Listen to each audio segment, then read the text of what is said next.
जय हिंद। स्वागत है आप सभी का आपके अपने YouTube चैनल अमृत एकेडमी पे। हम लोग सीटेट पेपर 2 की प्रिपरेशन कर रहे हैं और आप लोगों की प्रिपरेशन भगवान की दया से बहुत अच्छी चल रही होगी। ठीक है, बहुत जल्द आप लोगों के पेपर्स हैं। ठीक है, तो आज की इस क्लास में हम लोग अपना जो 10 क्वेश्चन आएंगे मैथ पेडागोजी के, उनको पूरी तरह से समराइज करेंगे, अच्छे से समझेंगे। ठीक है, और मैं पूरी कोशिश करूंगा कि आज इतनी अगर आप लोग यही क्लास केवल देख के जा रहे हो तब पर भी आपको क्या हो 10 के 10 क्वेश्चन आप सही करके आओ। ठीक है, तो चलिए आपका कोई भी टाइम वेस्ट नहीं करूंगा, आज की क्लास को हम लोग स्टार्ट करते हैं। अगर आप लोग चैनल पे नए हैं तो चैनल को प्लीज सब्सक्राइब कर लीजिएगा। ठीक है, चलिए आ जाइए आज की क्लास की तरफ। देखिए पहला क्वेश्चन आपकी स्क्रीन पे दे रखा है। एक सेकंड में पेन सिलेक्ट कर लूँ जरा। हाँ, देखिए पहला क्वेश्चन आपकी स्क्रीन पे क्या कह रहा है, निम्नलिखित में से कौन सा राष्ट्रीय पाठ्यचर्या रूपरेखा 2005 एनसीएफ 2005 की बात कर रहा है के अनुसार प्राथमिक स्तर पर गणित शिक्षण का सर्वाधिक महत्वपूर्ण पहलू है। देखिए जब भी आप पेडागोजी के क्वेश्चन सॉल्व करना तो आप देखना कि आंसर पॉजिटिव में पूछना चाह रहा है या आंसर नेगेटिव में पूछना चाह रहा है, ये बहुत हेल्प करेंगे आपको। जैसे यहाँ पे देखिए महत्वपूर्ण पहलू की बात किया तो कुछ पॉजिटिविटी की बात कर रहा है। ठीक है, देखिए पहला ऑप्शन आपको दे रखा है कि उच्चतर शिक्षा और रोजगार के लिए बच्चों को तैयार करना। अब प्राथमिक क्लास में है, बच्चों को प्राथमिक में कौन सा रोजगार आप दिला दोगे, तो ये नेगेटिव की तरफ जाता है। ठीक है, दूसरा बात क्या कर रहा है, बच्चों को कोडिंग के लिए प्रोन्नत और तैयार करना। अभी से कौन सा कोडिंग कर पाएगा बच्चा, ये भी उतना पॉजिटिव की तरफ नहीं जा रहा है। ठीक है, अगले ऑप्शन की तरफ चलते हैं। देखिए कह रहा है गणित को बच्चों के जीवन के अनुभवों का हिस्सा बनाना। जब भी एनसीएफ का क्वेश्चन आएगा और बच्चों के जीवन के हिस्सा बनाने की बात करेगा वो 100% सही होगा। ठीक है ना, समझ गए आप लोग। चलिए आगे बढ़ते हैं नेक्स्ट क्वेश्चन की तरफ। देखिए अगला क्वेश्चन है आपका, कह रहा है श्रीमती मधु कक्षा में निम्नलिखित प्रश्न हल करने के लिए देती हैं। ठीक है, कुछ प्रश्न उन्होंने हल करने के लिए दिया। कौन सी दो संख्याओं को जोड़ा जाए कि कुल योगफल 54 आए, यह किस प्रकृति का प्रश्न है। तो देखिए आपको केवल योग 54 लाने को बात करी है मैडम, किस संख्या को जोड़ के लाएगा, तो इसके बहुत सारे पॉसिबिलिटीज हैं। ठीक है ना, तो चलिए आगे इनके ऑप्शन देख लेते हैं। देखिए आगे क्या कह रहा है, योग के कौशल की जांच के लिए बंद सिरे का क्वेश्चन तो ये है नहीं, क्योंकि 54 लाना है कोई से भी दो नंबर को तो बहुत तरीके हैं। आप 50 + 4 कर सकते हैं, 52 + 2 कर सकते हैं, 34 + 20 कर सकते हैं, किसी भी तरीके से आप जोड़ सकते हैं। ठीक है ना, तो पहला ऑप्शन तो आपका कट गया।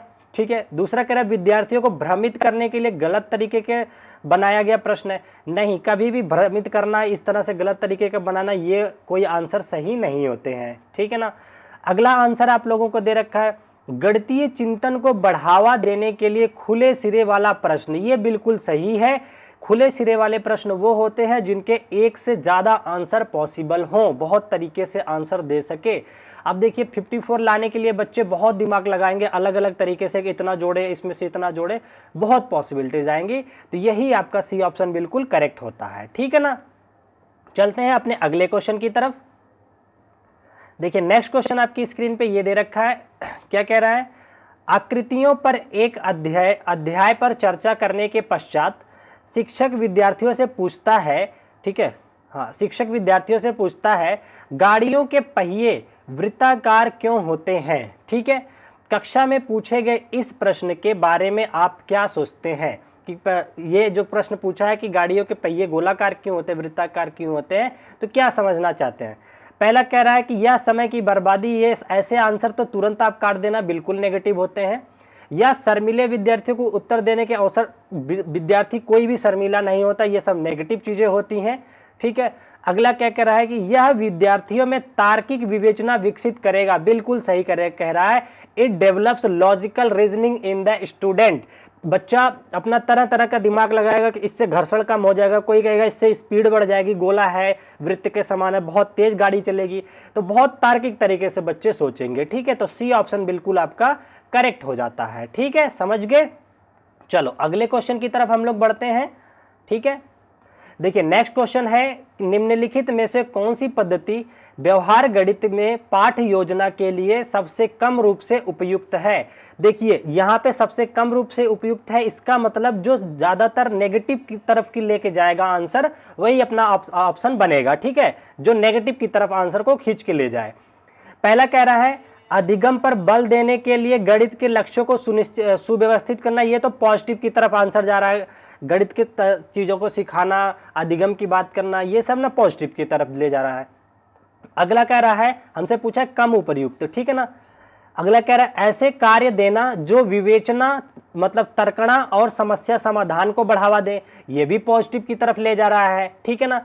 अगला क्या कह रहा है विद्यार्थियों के लिए उद्देश्यपूर्ण समस्याएं प्रस्तुत करना, बिल्कुल है, पॉजिटिव चीजें हैं, ये भी पॉजिटिविटी की तरफ ले जा रहा है आपको। ठीक है ना। आगे देखते हैं क्या कह रहा है।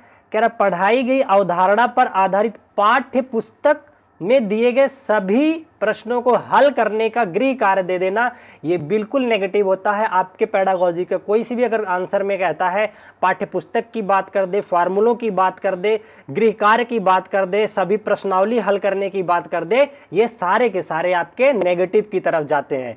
आपको क्वेश्चन करते टाइम ध्यान रखना है, क्वेश्चन पढ़ते ही आपको पता चल जाएगा कि टीचर एग्जामिनर आपसे पॉजिटिव के टर्म में आंसर जानना चाह रहा है या नेगेटिव के टर्म में, बस वहीं से आंसर ढूंढना शुरू कर देना आप लोग। ठीक है, चलिए अभी मैं कई सारे क्वेश्चंस लेता हूं, आप लोगों के डाउट क्लियर हो जाएंगे। चलिए देखिए अगला क्वेश्चन आपकी स्क्रीन पे है। कह रहा है निम्नलिखित में से कौन सा गणितीय प्रतिरूपण का उदाहरण है। देखिए मैथमेटिकल मॉडलिंग के बारे में मैंने, अच्छा एक चीज आप लोगों से मैं रिक्वेस्ट करना चाहूंगा, आज कल ही आप लोगों का एग्जाम है, आज का टाइम है, अगर आप लोग को कोई सा भी डर लगता है कि कोई भी टॉपिक कमजोर है आपका, तो आप लोगों को मैं सजेस्ट करूंगा चैनल पे जाइए, वहां पे माइंड मैप की जो क्लास पढ़ी है उनको चाहे 2x स्पीड में करके एक बार देख लीजिए। मैं 100% कह रहा हूं आप लोगों का कॉन्फिडेंस लेवल बहुत ऊंचा हो जाएगा। ठीक है, क्योंकि उसमें मैंने पूरा सिलेबस समराइज कर दिया है और ज्यादा टाइम भी नहीं जाएगा। ईयरफोन लगाइए कान में और स्पीड करके जैसे भी आपको कंफर्टेबल लगे उसको सुन लीजिए। ठीक है, और जितने भी इस फैमिली के मेंबर हैं, मैं हम सबके लिए भगवान से रिक्वेस्ट करेंगे कि आप सब लोग अच्छे नंबर से पास हो। देखिए मेरा मोटिवेशन सबसे बड़ा क्या है, मैं आप लोगों को दिखाता हूँ। मैं अपनी टेबल पे हमेशा, ये एक पुस्तक नहीं है, एक आस्था है, समझ रहे हैं आप लोग ना। आप कहेंगे सर आप तो कुछ ज़्यादा ही भावुक हो जाते हो, तो देखिए मैं इन चीज़ों पर ट्रस्ट करता हूँ। अगर आप लोगों को भी लगता है कि कभी भी किसी चीज़ से डर लगता है कि जॉब नहीं लग रही है, बहुत टाइम हो गए हैं, तो मैं रिकमेंड करूंगा कि ये जो गीता है ना, एक मतलब अपने पास रखो, चाहे मत पढ़ो, बहुत पॉजिटिव एनर्जी आप लोगों को मिलेगी। आपके पेपर हो जाए, मैं आप लोगों को हर तरीके से गाइड करूंगा, चाहे वो पढ़ाई, मेहनत तो आप लोगों ने देख रखी है, मेहनत करने में कोई कसर नहीं छूटेगा, नोट्स की कोई दिक्कत नहीं आएगी, कोई भी पेड का भी नोट्स नहीं बेचा जाएगा मेरी तरफ से, हर चीज़ को बिल्कुल सरल वे में करके आप लोगों तक मैं दूंगा, हर एक एग्जाम के, टीचिंग एग्जाम के लिए। और देखिए इन चीज़ों पे ट्रस्ट करना जरूरी होता है, कोई ना कोई आदि शक्ति तो है, कुछ तो है दुनिया में जो इस संसार को चला रहा है। अगर सबके साथ अच्छा हो रहा है तो आपके साथ भी अच्छा होगा। आप मेहनत कर रहे हैं ना, तो अपनी मेहनत पे भरोसा रखिए, बाकी ये अपने साथ रखिएगा, जब भी मौका मिलेगा कभी खरीदने का तो रखिएगा। मैं बहुत मानता हूँ इस चीज़ों को। ठीक है, तो चलिए मैं इन ज़्यादा बातों में उधर नहीं ले जाऊंगा, आप लोगों का लास्ट मोमेंट चल रहा है। बस भगवान से मेरी यही प्रार्थना है कि इस परिवार के जितने सब्सक्राइबर हैं, जितने मेंबर हैं, आप सब लोग अच्छे से पास करके आओ, क्योंकि आज की क्लास में मैं कितना ही पढ़ा लूँगा, अभी लास्ट टाइम चल रहा है, बस एक हल्का सा रिवीजन देना चाह रहा हूँ। मेन टॉपिक था कि आप लोगों को थोड़ा सा जो भी मेरी तरफ से बन पाएगा वो मैं आप लोगों के ब्लेसिंग्स करूँगा। ठीक है, और अपनी क्लास को थोड़ा सा देंगे, क्योंकि अब इसके बाद शायद ही मैं अभी क्लास अपलोड कर पाऊँ, क्योंकि कल ही आप लोगों के पेपर होंगे, आप सब लोग अच्छे से पेपर दीजिएगा। ठीक है, चलिए अभी लास्ट में थोड़ी बहुत और बातें करेंगे, आज के कुछ क्वेश्चंस इंपॉर्टेंट हैं, इनको पहले निपटाते हैं। ठीक है, तो देखिए ये क्वेश्चन क्या कह रहा है, मैं आपको बता रहा था मैथमेटिकल मॉडलिंग क्या होता है। देखिए मैथमेटिकल मॉडलिंग का मतलब होता है वर्ड वाली प्रॉब्लम, डेली लाइफ में चलने वाले क्रियाकलाप को अगर आप मैथमेटिकल रूप दे देते हो, इक्वेशन बना देते हो, गणितीय रूप दे देते हो, उसी को बोलते हैं मैथमेटिकल मॉडलिंग। जैसे कह दिया जाए आप मार्केट गए, 10 रुपए के केले के दर्जन ले रहे थे, आपको 5 केले कितने के मिलेंगे, इनको इक्वेशन बना देना, या किसी की एज वाली बात को, वर्ड वाले क्वेश्चंस को इक्वेशन बना देना, ये सारे आते हैं आपके मैथमेटिकल मॉडलिंग में। ठीक है, तो यही देखिए क्या कह रहा है, परिकल्पनाओं को निपुणता से प्रयोग करना, ये गलत होगा। एक शाब्दिक समस्या के लिए समीकरण बनाना, बिल्कुल सही है। यही मैथमेटिकल मॉडलिंग आपका बताता है कि जो शब्द वाली है, वर्ड प्रॉब्लम है, उनको मैथमेटिकल रूप देना, समीकरण बनाना, यही सब होता है मैथमेटिकल मॉडलिंग। चलिए आगे बढ़ते हैं अगले क्वेश्चन की तरफ, जल्दी जल्दी करेंगे। मैं समझ सकता हूं आप लोगों के पास अभी टाइम है नहीं ज़्यादा। देखिए क्या कह रहा है, एक त्रिभुज के समद्विबाहु होने के लिए निम्नलिखित में से कौन सा कथन सत्य है। पॉजिटिव चीज की तरफ जाना है। समद्विबाहु के लिए क्या होता है कि इसके दो भुजाएं आपस में बराबर होनी चाहिए या फिर दो कोण कम से कम बराबर होने चाहिए, यही इसका होता है, ठीक है ना। तो इसमें क्या कह रहा है, देखिए इनके दो कोण समान और पर्याप्त है परंतु आवश्यक नहीं है। बिल्कुल आवश्यक है, ये गलत बात बोल रहा है। बिना आवश्यक नहीं है, इसका मतलब इसको नकारा भी जा सकता है क्या? नहीं, इसको तो आवश्यक भी है और पर्याप्त भी है। दो कोण बराबर होना आवश्यक भी है कि होना ही चाहिए दो कोण बराबर, और यही पर्याप्त है बनाने के लिए, ठीक है ना। कह रहा है इन दो कोणों में समान है, आवश्यक है परंतु प्रतिबद्ध नहीं। बिल्कुल गलत है, प्रतिबद्ध भी है, नहीं होगा तो बनेगा ही नहीं समद्विबाहु त्रिभुज। ये कह रहा है इनके दो कोण समान है, दोनों आवश्यक हैं और प्रतिबद्ध भी है, ये आपका करेक्ट आंसर हो जाता है। बिना इन तीनों की प्रेजेंस के आप ये नहीं बना पाएंगे, ठीक है ना, समझ गए आप लोग। चलिए अगले क्वेश्चन की तरफ बढ़ते हैं, ठीक है। यहां पे देखिए कह रहा है कि निम्नलिखित कथनों पर ध्यान दीजिए। कह रहा है कथन ए, यदि n सम है तो n स्क्वायर सम है। क्या कह रहा है, n से कहां जा रहा है, n स्क्वायर में जा रहा है। दूसरा क्या कह रहा है, यदि n स्क्वायर सम नहीं है, n स्क्वायर नेगेटिव ले रहा है, सम नहीं है तो n सम नहीं है, ये चला जाएगा आपका n की तरफ, ये सम नहीं है कह रहा है, ठीक है ना। तो देखिए नेगेटिव नेगेटिव लगा दिया। अब आपको अगर माइंड मैप की क्लास याद हो तो वहां मैंने आप लोगों को सिखाया हुआ है कि इनवर्स का मतलब होता है, एक होता है विपरीत। विपरीत में क्या करते हैं, इसको बदल करके यहां ला देते हैं केवल, और अगर प्रतिरूप की बात करते हैं तो इनके साइन केवल बदल देते हैं। और कंट्रा पॉजिटिव क्या होता है, इनकी पोजीशन भी बदल दीजिए। जैसे बताया था कि जो बच्चे शुरू से जुड़े हुए हैं उनको पता होगा, कोई चीज पी से क्यू जा रहा है तो इसको क्यू से पी ले जाओ, क्यू से पी ले जाओ और साथ ही साथ इनके नेगेटिव भी कर दो, तो वो जाता है कॉन्ट्रा पॉजिटिव की तरफ। तो देखिए वही बात ये कहना चाह रहा है ना, तो ये आपका चला जाता है कॉन्ट्रा पॉजिटिव की तरफ, ठीक है ना। ये रहा ए ऑप्शन पे दे रखा है कॉन्ट्रा पॉजिटिव, समझ गए, ठीक है। क्योंकि देखिए आगे के ऑप्शन आप एलिमिनेट कर सकते हो, इनवर्स है नहीं, प्रतिलोम है नहीं और उल्टा है नहीं, ठीक है ना। चले आगे बढ़ते हैं अगले क्वेश्चन की तरफ हम लोग। देखिए एक आ गया क्वेश्चन है जियोजेब्रा के बारे में, यह इंपॉर्टेंट है, आपसे फिर से पूछा जा सकता है। जियोजेब्रा के संबंध में निम्नलिखित कथनों में से कौन सा सही है। तो देखिए जियोजेब्रा एक सॉफ्टवेयर है जो कि 2D डायमेंशंस की चीजें बनाने में हमारी हेल्प करता है, अन्वेषण करता है, ठीक है। पहला कह रहा है ज्यामिति की, बीजगणित का नहीं, बीजगणित का नहीं, ये ज्यामिति की बात करता है केवल। देखिए अगला क्या कह रहा है, जब गणित की शाखा और या गणित की शाखा नहीं, ये गणित की शाखा थोड़ी है, ब्रांच नहीं है, ये नहीं है। कह रहा है यह ज्यामिति की एक विशेष प्रकरण है, स्पेशलाइजेशन ऑफ ज्योमेट्री नहीं, ये भी नहीं है। यह कह रहा है यह एक सॉफ्टवेयर है, ये एक सॉफ्टवेयर है, प्रक्रिया है जिसका उपयोग ज्यामिति में खोज मतलब अन्वेषण के लिए किया जाता है। ये करेक्ट आंसर आपका हो जाता है। जियोजेब्रा से क्वेश्चन पूछा जा सकता है आपसे, ठीक है ना। अगले क्वेश्चन पे आ जाते हैं, ठीक है। कह रहा है गणित के शिक्षण अधिगम के संबंध में निम्नलिखित कथनों में से कौन सा सही है। गणित के शिक्षण संबंध में कौन सा सही है, तो देखते हैं कौन सा सही है आपका। कह रहा है कि निर्देश का माध्यम, अच्छा कौन सा सही है मतलब हमें पॉजिटिव की तरफ जाना है, ये बात का ध्यान रखना, हमें पॉजिटिव की तरफ जाना है, ठीक है। एक सेकंड, हाँ पॉजिटिव की तरफ जाना है। तो क्या कह रहा है, निर्देश का माध्यम गणितीय समझ पर असर करता है, बिल्कुल करता है असर। तो ये कुछ पॉजिटिव की तरफ जा रहा है, आंसर हो सकता है मे बी। आगे और बढ़ लेते हैं। कह रहा है जेंडर का गणितीय योग्यता पर असर, जेंडर का कोई प्रभाव नहीं पड़ता, लड़का हो या लड़की हो, गणित अच्छे से कोई भी पढ़ सकता है, सीख सकता है। अगला क्या कह रहा है, अध्यापक की अधिगमकर्ताओं के प्रति धारणा का गणितीय सक्षमता का कोई प्रभाव नहीं पड़ता, गलत है। मास्टर कोई नहीं आएगा तो कैसे पढ़ा देगा, बहुत अच्छा। ये भी नेगेटिव की तरफ जा रहा है, हमें पॉजिटिव की तरफ आंसर लेना है। कह रहा है गणित सामर्थ्य जन्मजात है, ऐसा कोई नहीं होता है कि पैदा होते ही गणित लेकर के कोई पैदा नहीं होता। तो ए ऑप्शन इसका बिल्कुल सही हो जाता है। आपको आंसर ऑप्शन एलिमिनेट करने आना चाहिए, बस केवल और केवल ध्यान देना है कि प्रश्न वो पॉजिटिव में पूछना चाह रहा है या नेगेटिव में, ठीक है ना। अब देखिए आपका आ गया डिस्कैलकुलिया। डिस्कैलकुलिया की विशेषता है, देखिए क्या कह रहा है, पहली विशेषता संख्याओं की संकल्पनाओं के समझने में कठिनाई होती है, सही बात है, डिस्कैल्कुलिया में ऐसा होता है। संख्याओं के अंतर्ज्ञान की पकड़ कमी होती है, ये भी सही बात है। अगला क्या कह रहा है, संख्याओं के शाब्दिक और स्थानिक रूप से समन्वय करने में अयोग्यता होती है, ये भी सही बात है। अगला क्या कह रहा है, वर्णमाला को पहचानने में अयोग्यता होती है, ये तो उसकी बात कर दिया, वो पठन विकार की बात कर दिया, ये गलत हो गया आपका। आपके 3 ऑप्शन सही होते हैं, ए, बी और सी। देखते हैं क्या दे रखा है, ए, बी और सी देखिए थर्ड ऑप्शन में दे रखा है, यही आपका करेक्ट आंसर हो जाएगा, ठीक है ना।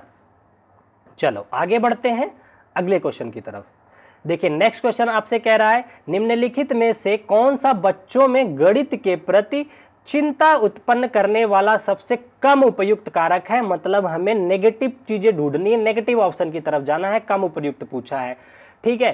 तो नेगेटिव चीजों की तरफ बढ़ते हैं। पहला आपसे कह रहा है, विषय के बारे में शिक्षक की अपनी चिंता, तो थोड़ा पॉजिटिव है। मैं अगर पढ़ाना चाह रहा हूं तो अपने विषय के बारे में चिंतित रहूंगा कि इसको कैसे पढ़ाना है अच्छे से, तो ये तो पॉजिटिव की तरफ आंसर ले जा रहा है, तो ये आंसर तो होगा नहीं, ठीक है ना।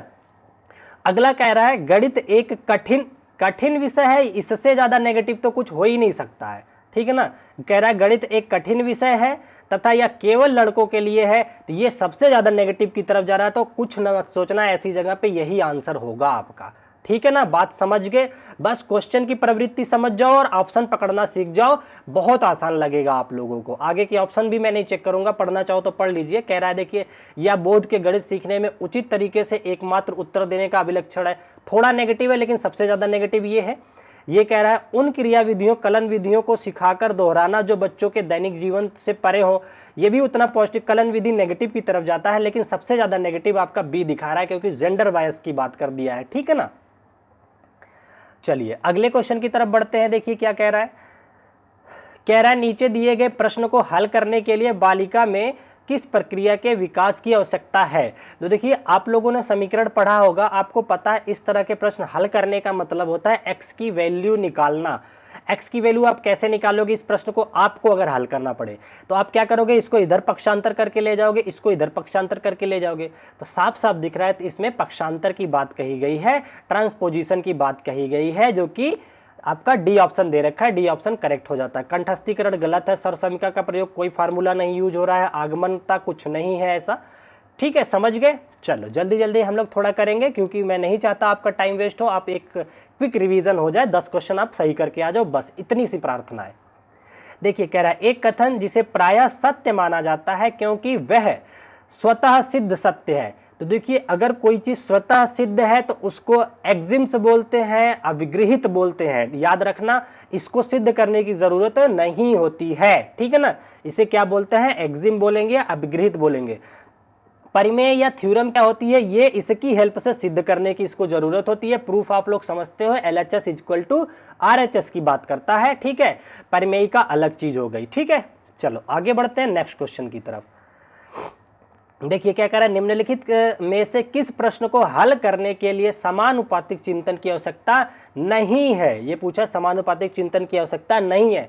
समानुपातिक चिंतन कहाँ लगते हैं, जब आपसे कहा जाए कि 5 पेन का दाम 10 रुपया है तो 8 पेन का दाम बताओ, ऐसे क्वेश्चन को हल करने के लिए हमें समानुपातिक चिंतन की बात करनी पड़ती है, इस तरह से, ठीक है ना। तो सी पता है तो डी बताओ, इस तरह से अगर बन रहा है तो।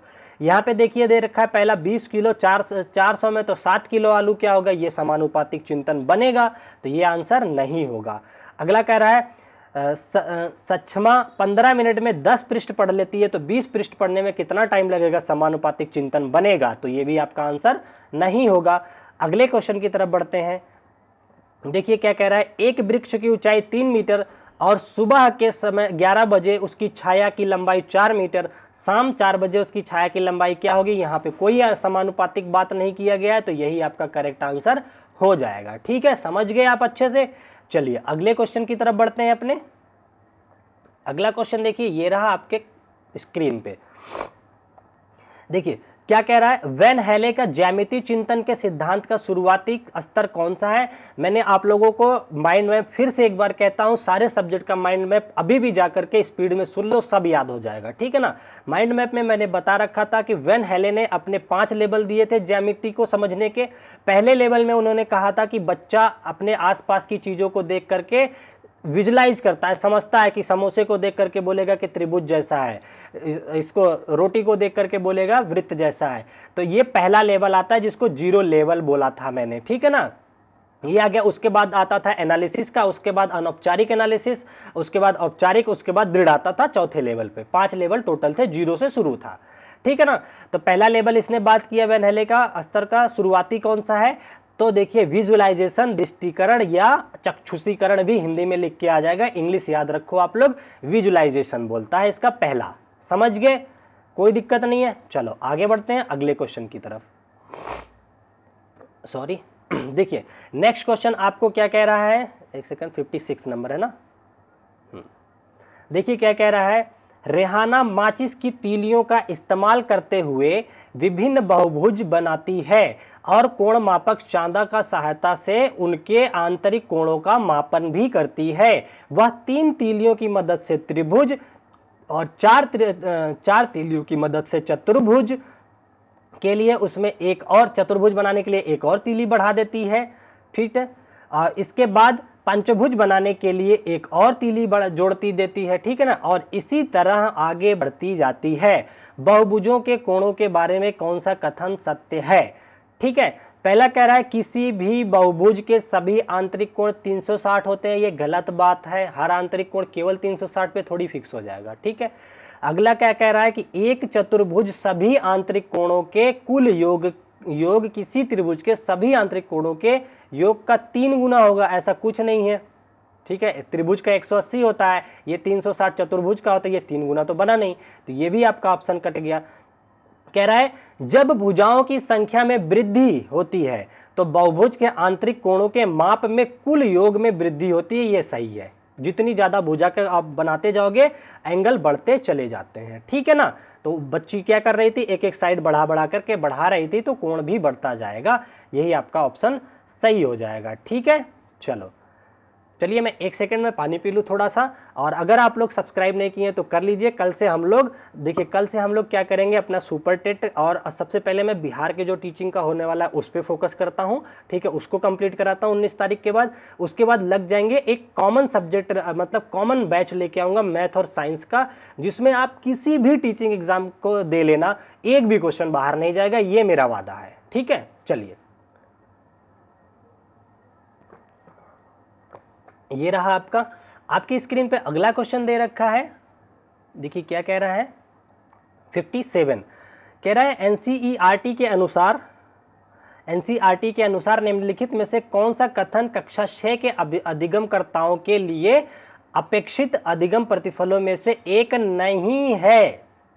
तो कुल मिला के आपको नेगेटिव की तरफ आंसर ढूंढना है। पहला कह रहा है उपर्युक्त संक्रियाओं का उपयोग करते हुए बड़ी संख्याओं वाली समस्या हल करती है, ये पॉजिटिव की तरफ जा रहा है। कुछ चीज़ों का इस्तेमाल करके बड़ी चीज़ें सीखना।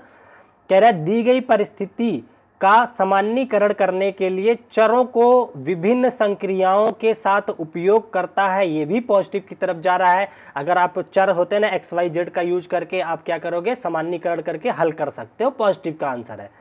अगला आपके सामने ऑप्शन दे रखा है विभिन्न इबारती सवालों, इबारती मतलब यूनिटरी मेथड जो सॉल्व होते हैं, सवालों को हल करने में एकैकी विधि का उपयोग करता है, ये भी पॉजिटिव की तरफ आंसर जा रहा है। आगे क्या कह रहा है, ज्यामिति प्रमेयों के औपचारिक प्रमाणों को लिखता है। भैया लिखना या नोट करना, डायरी बनाना, सूत्र रटना, ये सब नेगेटिव की तरफ जाते हैं, तो यही आपका आंसर हो जाएगा। वो नेगेटिव के फॉर्म में आंसर आपसे पूछ रहा था, समझ गए आप लोग। चलो अगले क्वेश्चन की तरफ बढ़ते हैं। आप लोग सुन लेंगे तब भी चीजें याद रहेंगी, कल ही पेपर में लिखना है, ठीक है। आगे क्या कह रहा है, देखिए निम्नलिखित में से गलत कथन की पहचान कीजिए। कह रहा है आपको गलत कथन की पहचान करना है, नेगेटिव चीज आपको पकड़ना है, याद रखना। कह रहा है गणित शिक्षण के लिए आगमनता इंडक्टिव मेथड एक श्रेष्ठ विधि है। नहीं भैया, गणित सीखने के लिए इंडक्टिव को पॉजिटिव नहीं माना है एनसीएफ ने, उसने डिडक्टिव मेथड को, जिसको कि बोलते हैं निगमनात्मक विधि को पॉजिटिव माना हुआ है, ठीक है ना। आपको आएगा एक क्वेश्चन और पूछा जाएगा कि उच्चतर लेवल के बच्चों को गणित पढ़ाने के लिए आप कौन सी विधि इस्तेमाल करेंगे। आपको ऑप्शन आगमन, निगमन और ये दे देगा व्याख्यान, आपको जाना है निगमन विधि की तरफ, ठीक है ना। पहले नियम सिखाओगे तब जाकर के उसके सॉल्यूशन कराओगे। जैसे मैं आप लोगों को पहले पढ़ा लेता हूं तब क्वेश्चन करवाता हूं, ठीक है ना। ये हो गया। तो पहला ही इसका ऑप्शन जो है नेगेटिव की तरफ जाता है, यही गलत हो जाएगा। कह रहा था ना गलत कथन पहचानो, तो यही गलत दिया हुआ है। समझ गए आप लोग। चलो आगे बढ़ते हैं, ज्यादा इधर उधर की बातों में नहीं उलझाऊंगा मैं। देखिए नेक्स्ट क्वेश्चन क्या कह रहा है। कह रहा है गणितीय चिंतन किसके द्वारा परिलक्षित होता है। कह रहा है mathematical thinking is indicated by. मैंने बताया था कि अगर जब मैं एक क्वेश्चन सॉल्व करा रहा था तो आप लोगों से चर्चा किया था कि अगर आप लोग क्वेश्चन देख करके समझ जाते हैं पैटर्न को कि इसमें कौन सा फार्मूला लगने वाला है या इसमें कौन सी एग्जिम्स लगने वाली है, अगर उसको पकड़ पाते हैं तो आप गणित में अच्छे हैं। यही होता है गणितीय चिंतन को बढ़ावा देने के लिए, बच्चों में पैटर्न पकड़ना आना चाहिए, प्रतिरूपों की पहचान होनी चाहिए। तो पहले देखो कह रहा है आइडेंटिफिकेशन ऑफ पैटर्न्स, ये सबसे अच्छा आंसर है और यही इसका आंसर है। समझ गए। चलो आगे बढ़ते हैं अपने अगले क्वेश्चन की तरफ। देखिए क्या कह रहा है, निम्नलिखित में से कौन सा गणित में उच्च स्तरीय चिंतन से सबसे कम संबंधित है। मतलब कि आपको नेगेटिव की तरफ आंसर लेके जाना है। अपने कम की बात कर दिया, आप सारे ऑप्शन को पकड़ो जो ज्यादा नेगेटिव की तरफ जा रहा हो, ठीक है ना। तो देखिए पहला क्या कह रहा है, चरों के बीच संबंधों को पहचानना। अच्छी बात है, अगर एक्स वाई में रिलेशन कर पा रहे हो, क्या है पहचान पा रहे हो, पॉजिटिव की तरफ जा रहा है, आंसर नहीं होगा। आंकड़ों का विश्लेषण करने आता है तो ये भी पॉजिटिव की तरफ जा रहा है, आंसर नहीं होगा। कह रहा है दिए गए सूत्रों पर आधारित समस्या को हल करना। मैंने बोला जहां पे भी सूत्र वगैरह की बात करता है वो नेगेटिव की तरफ आंसर हमेशा जाता है, तो आपका यही कम उपयुक्त माना जाएगा। आगे कह रहा है गणित और दैनिक जीवन को संबंध बनाने तो सबसे पॉजिटिव है, तो ये तो बिल्कुल आंसर नहीं होगा क्योंकि उसने कम की बात करी है, नेगेटिव। मैंने बोला ना क्वेश्चन पढ़ते ही आप अगर आइडेंटिफाई कर लिए कि ये हमसे पॉजिटिव में आंसर चाह रहा है या हमसे नेगेटिव में आंसर चाह रहा है, तो आपके सारे प्रश्न के आंसर सही होंगे, ठीक है। चलो आगे बढ़ते हैं नेक्स्ट क्वेश्चन की तरफ। देखिए नेक्स्ट क्वेश्चन आपकी स्क्रीन पे ये रहा। इसमें कह रहा है कि अनीता बीजी व्यंजकों के योग के लिए बच्चों का अवलोकन कर रही है, ठीक है। कोई मैडम है, बच्चों का अवलोकन कर रही है अलजेब्रिक सम के लिए, ठीक है। क्या कह रहा है, निम्नलिखित में से बच्चों के किन प्रक्रियाओं पर ध्यान देना अनीता के लिए सबसे उपयुक्त है। आप सोचो अगर आप बीजगणित पढ़ा रहे हो, उसके योग के बारे में बच्चों को सिखा रहे हो, तो आप सबसे ज्यादा फोकस किस चीज पे करोगे, वही आपका आंसर होगा। पहला कह रहा है कि योजनाएं जिसका बच्चा अनुप्रयोग कर रहा है तथा बच्चे की उच्च स्तरीय योजनाओं की ओर प्रगति, कुछ हद तक पॉजिटिव है। इसमें देखिए हमसे पॉजिटिव आंसर जानना चाह रहा है, कुछ हद तक पॉजिटिव है। आगे भी देख लेते हैं। कह रहा है कितने सही रूप से बच्चा बीजी व्यंजकों के योग पर समस्याएं हल कर रहा है, ये और भी ज्यादा सही है, ठीक है। कितने सही रूप से कर रहा है, क्योंकि हो सकता है आप ध्यान दे रहे हो लेकिन वो केवल गलत करने में ही अपना पूरा एफर्ट डाल रहा है, तो वो भी आपको इग्नोर नहीं करना है, थोड़ा सा ध्यान देना है। तो आपको इस बात पे ज्यादा ध्यान देना है कि बीजी व्यंजकों के योग के लिए वो कितना सही तरीके से अपने दिमाग का यूज कर रहा है, अपने क्रियाकलाप को यूज कर रहा है, तो ये पॉजिटिव की तरफ जाता है। अगला क्या कह रहा है, कितनी जल्दी बच्चा बीजी व्यंजकों के योग पर समस्याओं को हल कर रहा है। जल्दी से मतलब नहीं है, मान लो मैं आप लोगों को जल्दी जल्दी सब कुछ पढ़ा दूं और गलत पढ़ा दूं तो उसका क्या मतलब होता है, ये नेगेटिव की तरफ आंसर जाते हैं। जल्दी भी, अगर कभी भी जल्दीबाजी की बात की गई, नेगेटिव की तरफ ले जाना आंसर। आगे क्या कह रहा है, कितनी सफाई से बच्चा बीजी व्यंजकों को योग पर समस्याओं को हल कर रहा है। सफाई से मतलब क्या हो गया, solving problem on the addition of algebraic expression. Clarity का मतलब क्या, हैंडराइटिंग अच्छी रहे और आंसर गलत सॉल्व कर दे, ये भी नेगेटिव की तरफ जाता है। तो अभी तक का सबसे पॉजिटिव आंसर आपका बी दिखा है, ठीक है ना, क्योंकि सही तरीके से आपको आना चाहिए। चाहे देखिए मैथ की अगर बात होती है, चाहे हैंडराइटिंग थोड़ी गंदी भी हो, लेकिन अगर कैलकुलेशन ही सही नहीं है तो आप कितना भी चुन चुन के लिखो वो गलत आपका ही होगा, ठीक है ना। तो आप लोगों को आई थिंक समझ में आ गया। बस पॉजिटिव नेगेटिव को अगर पकड़ पा रहे हैं तो आंसर कर पाएंगे, ठीक है ना। चलो अगला देखिए क्या कह रहा है, निम्नलिखित में से कौन सी विधि विद्यार्थियों की उनकी ज्ञान के निर्माण में सहायता करने के लिए सबसे कम रूप से उपयोगी है। मतलब आपको नेगेटिव आंसर की तरफ घुसना है, याद रखना, ठीक है ना। कम रूप से उपयोगी है, कह रहा है गतिविधि आधारित, पॉजिटिव है, कम रूप तो है नहीं, अच्छी चीज है, गतिविधि आधारित काम कर रहा है। आगमनात्मक निगमनात्मक विधि, ये भी अच्छी चीजें हैं, समस्या समाधान ये भी पॉजिटिव की तरफ जाता है। व्याख्यान विधि, गणित में कभी भी व्याख्यान विधि का इस्तेमाल नहीं किया जाता है।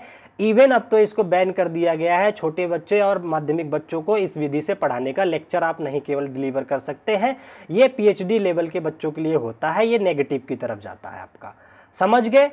अब पॉजिटिव नेगेटिव से ही हम लोग सारे क्वेश्चन सॉल्व कर लेंगे। चलो आगे बढ़ते हैं अगले क्वेश्चन की तरफ। देखिए फिर से वैन हेले का एक क्वेश्चन आ गया। कह रहा है वैन हेले के अनुसार बच्चा ज्यामिति चिंतन के किन स्तर पर है यदि वह ज्यामिति आकृतियों के सामान्य गुणों का निगमन कर लेता है और प्रमेयों को प्रमाणित कर लेता है। तो देखिए जीरो लेवल पर होता है तो केवल विजुलाइज करता है, उसके बाद क्या करता है, एनालिसिस करता है 1 पे, दूसरे पे अनौपचारिक तरीके से, तीसरे पे औपचारिक तरीके से। इसमें क्या करता है, वो प्रमेयों को समझ लेता है, एक दूसरे से जोड़ना, वर्गों को मिला करके आयत बनाना, ये सब गुण सीख जाता है और चौथे लेवल पे आकर के एकदम दृढ़ हो जाता है। तो यहाँ दृढ़ता की बात नहीं किया है, सामान्य गुणों की बात किया है। तो सामान्य गुण जो है आपका लेवल 3 में आता है, ठीक है ना। तो डी ऑप्शन आपका बिल्कुल करेक्ट हो जाता है। समझ गए, चीजें समझ पा रहे हो आप लोग ना। बहुत मेहनत कर रहा हूँ आप लोगों से। मैं बस चाह रहा हूं कि जितने भी इस फैमिली के मेंबर हो, जितने आप लोग सब्सक्राइब किए हो, बस भगवान सब लोगों को पास करा दे, बस इतनी से है। क्योंकि देखो क्या है ना कि जब आप किसी चीज के लिए मेहनत करते हो ना तो इमोशंस अपने आप जग जाते हैं। मैं ऐसे कोई यूट्यूबर वाला काम नहीं कर रहा हूँ, मेरा काम है पढ़ाने का, एक शिक्षक का धर्म निभा रहा हूँ।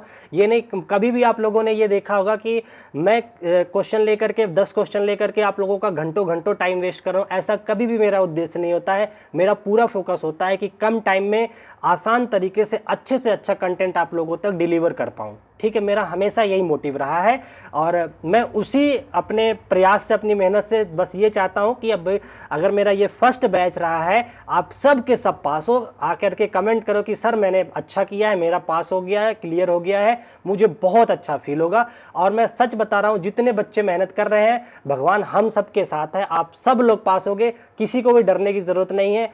कल एक गुड़िया कोई अपनी सिस्टर समझ लो कमेंट कर रही थी कि आपका आशीर्वाद बना रहे, तो ये समझ लीजिए मेरा ही नहीं, मेरे आराध्य जिसको मैं मानता हूँ उनका भी आशीर्वाद आप लोगों पे बना रहेगा, ठीक है। आप सारे लोग अच्छे नंबर से पास करोगे। मैं थोड़ा सा ज़्यादा ही आज थोड़ा इमोशनल हो रहा हूँ क्योंकि कल आपका पेपर है, आप सब लोग अच्छे से पेपर दीजिएगा, ठीक है।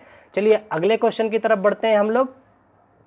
अगला क्वेश्चन आपके स्क्रीन पे ये दे रखा है, कह रहा है कि अपनी कक्षा में 54th है ना, हाँ ठीक है।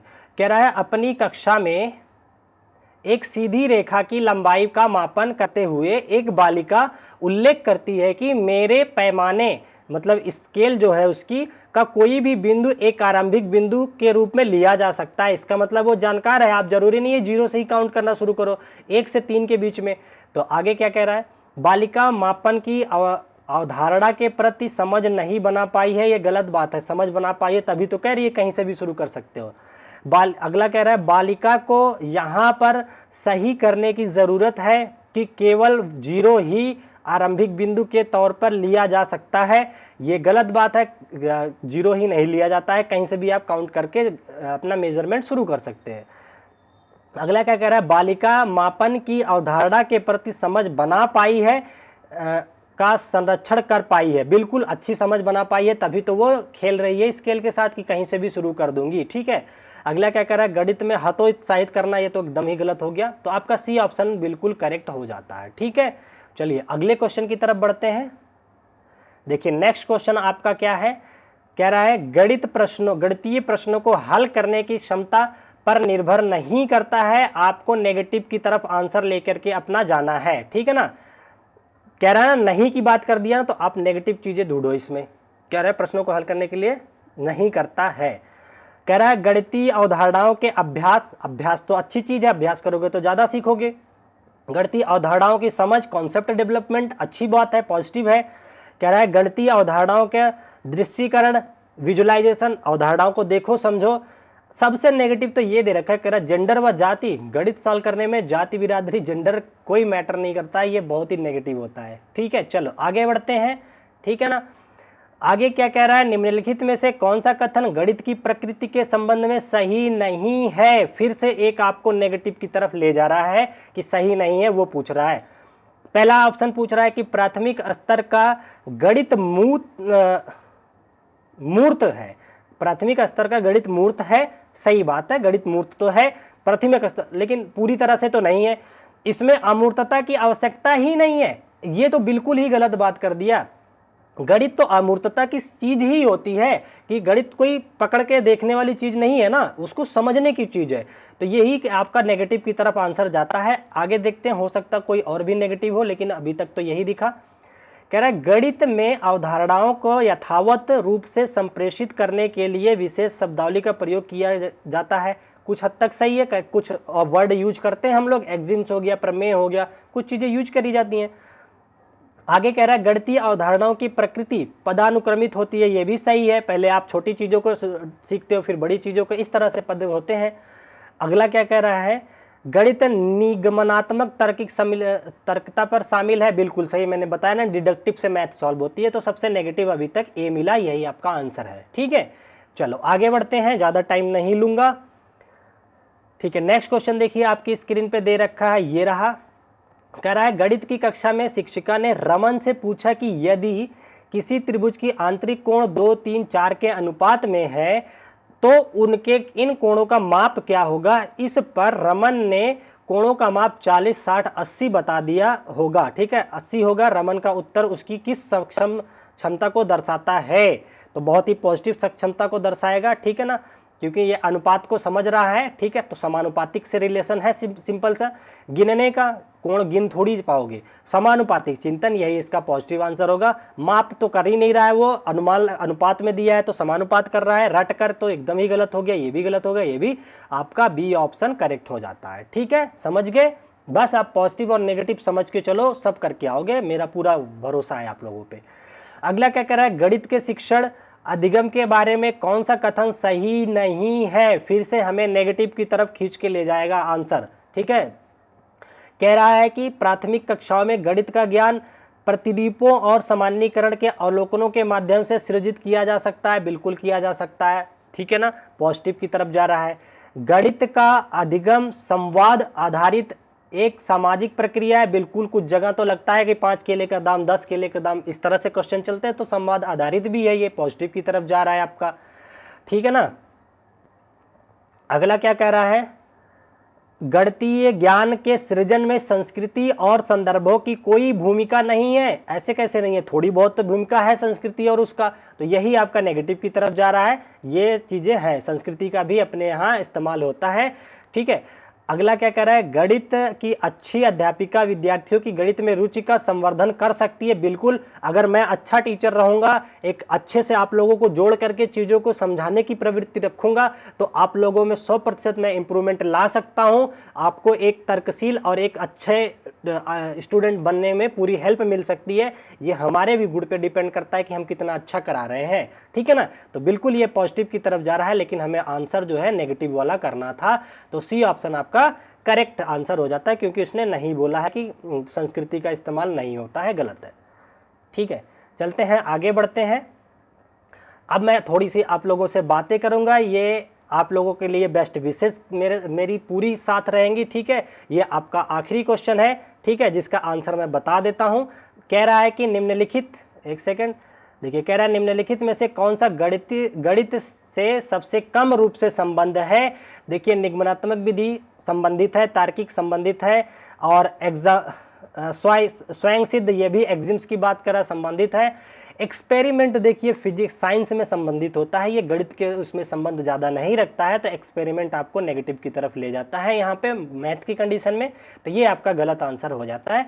ठीक है, तो आप लोगों से ये रिक्वेस्ट है कि आप लोग अपना एडमिट कार्ड निकाल लीजिए, आप अपना जो भी चीज़ें लेके जाना है टाइम से पहले, आपने जो आधार कार्ड वगैरह है वो सब ले लीजिए। फ़ोटो अगर साफ नहीं है तो एक फ़ोटो रख लीजिए, और एक मोटे जो उसके पेन आती है, एक देखिए एक इस तरह की पेन आती है जिसमें यहाँ पे निब मोटी होती है, आपको बबल भरने में थोड़ा स्पीड मिलेगी, इस पेन का इस्तेमाल करना है आपको, ये लेके जाइए। और पैरेलल में एक पेन लेके जाना जिससे आप सॉल्व कर पाओ। ठीक है ना, तो ये सारी बातें आपसे करनी थी। आई होप कि अभी तक हमने जितना भी सीटेट के लिए आपको सिखाया है आप लोगों के लिए बेनिफिशियल रहा होगा, मेरी मेहनत आप लोगों को पसंद आई होगी। तो आप सारे लोग लाइक शेयर सब्सक्राइब जरूर करेंगे। और आफ्टर सीटेट तो आप सब पास हो जाओगे, किसी को भी डरने की ज़रूरत ही नहीं है। क्वालिफाइंग एग्ज़ाम है, छोटा सा एग्ज़ाम है, इससे बड़ी बड़ी एग्ज़ाम्स आपको क्रैक करना है। ठीक है, हम सब मिल करके साथ में आप लोग के एग्ज़ाम क्रैक करवाएंगे, ये मेरा वादा है।